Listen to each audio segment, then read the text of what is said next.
Welcome to Games from Folktales, a podcast that mixes historical trivia and tabletop role-playing scenarios. I'm your host, Timothy Ferguson. This week, what do your hands say in Mythic Europe?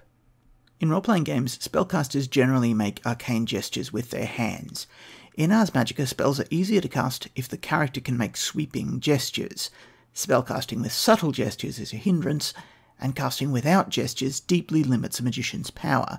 Your character's hands are doing something, and that something affects fundamental, universal forces. What's the mechanism for that? In some games, the gestures are arbitrary and are used to signal an aesthetic choice about your character. I remember from very long ago that in TSR's Principles of Glantry, the Vampire Lord casts spells with great operatic gestures and evocations of dark powers, even though this has no mechanical effect. Games in which gestures are arbitrary often suggest magicians use them as a concentration aid. The gesture helps the mage's focus and channel power, but any rote movement would do. In Ars Magica, gestures can't, strictly speaking, be arbitrary because a character making a magic theory roll can observe the spell being cast, determine its effects, and throw a counterspell. This implies that the observer is gathering information from the gestures. The gestures, therefore, refer to a shared lexicon. They have a meaning beyond the personal eccentricity of each spellcaster. I've been thinking about this in fits and starts for about 4 years. My wife speaks a simplified version of Auslan, which is the Australian sign language, because some of her family members use it and because she used to be a carer for multi-cap adults. I know a handful of signs, mostly involving being able to signal my wife in noisy restaurants. As an aside, this isn't too far from how medieval sign languages actually evolved. Monastic sign language evolved because monks used to read out loud while copying books.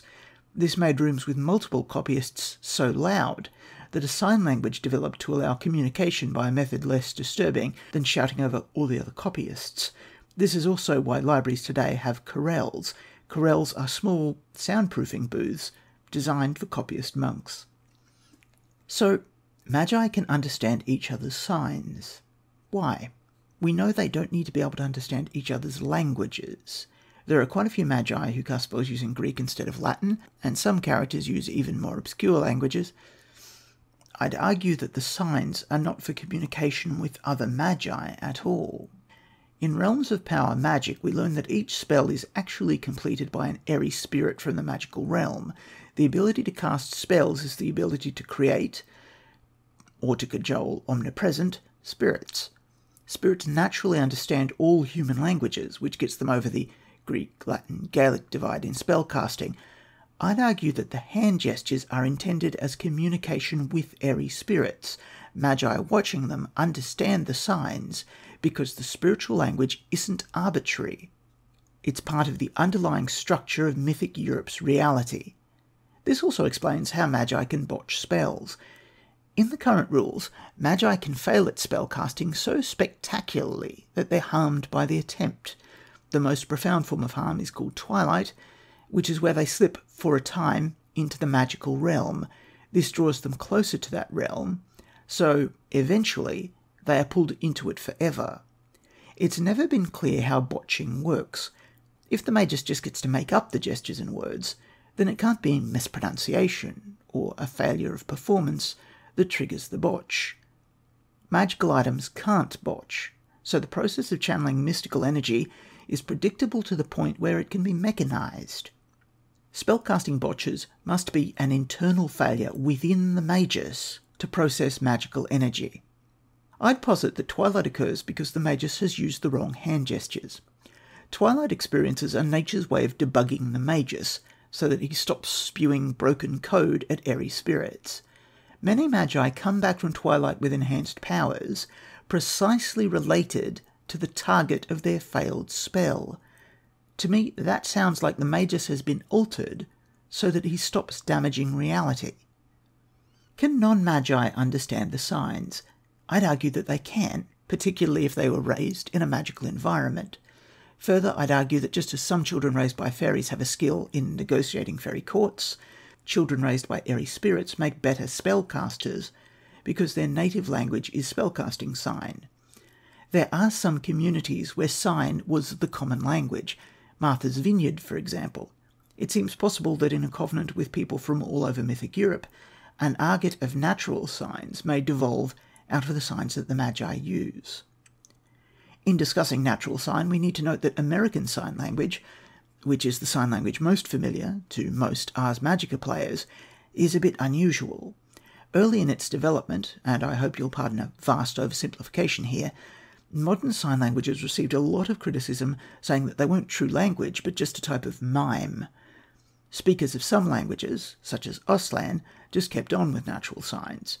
American Sign Language instead was redesigned so that the formal word for a thing bore no relationship to that thing. Over time, ASL has tended to come back to more natural signs by accruing slang. I'm noting this because it matters for language acquisition by Mythic Europeans without the gift. If signs are natural, then mortals will pick them up. It doesn't take a genius to see the sign for food and realise that the person would like something to eat. Similarly, the sign of ball of abysmal flame may be something so obviously threatening that a mortal has an idea that it might be a good idea to dive into a river. If the signs are in some sense rarefied, then that won't happen, particularly because the spirits may prevent linguistic drift. You may not be able to use slang in magical sign language. The sign for father in ASL is the dominant hand, fingers spread apart, with the thumb then tapped twice at the eyebrow on the dominant hand side. I'm not sure how this gets to mean father, and that's the point. You don't look at it and go, oh, obviously, father. I presume it's because mother is the same gesture at mouth level. That judgment, that it looks similar to another sign I know, so I can guess what it means, might be what a magus is doing with a magic theory roll. If that's the case, then no, mortals aren't going to pick it up. Father in Auslan, by the way, is the letter F signed twice, which makes some sort of sense if you're literate, although it's not as natural as mother, which is woman signed twice, and woman is person who checks her hair, because sign languages are old-fashioned and kind of sexist like that. There may be some languages which can be understood by all, but not spoken by those uninitiated in certain mystery cults. Here I'm thinking of Walpiri, which is a signed Indigenous Australian language, understood widely, but only used by widows.